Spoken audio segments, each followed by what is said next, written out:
አሁን መንፈስ ህይወት ላይ መዘነጥን እንዴት ታየዋል ይል ጥሩ መልበስን እኔ አሁን በጣም ይከብደኝ ነበር ኦኬ የሆነ ጊዜ በቃ አስተዳደጋችን ነው ብዙ ልብስ ኖሮኝ ሳይሆን ትላንት የለበስኩትን ዛሬ መድገም አለ ቢያንስ ግራ አጋባሃል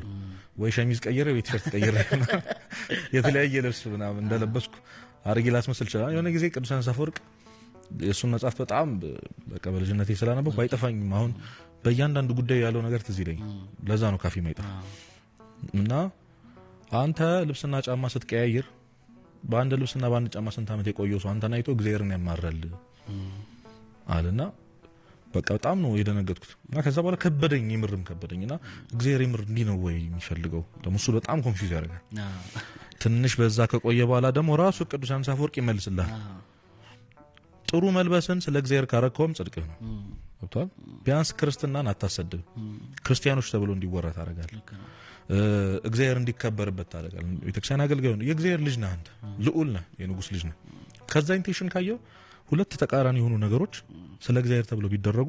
ልክ ይሆናሉ ኃጢያትን ግን አይጠቅልም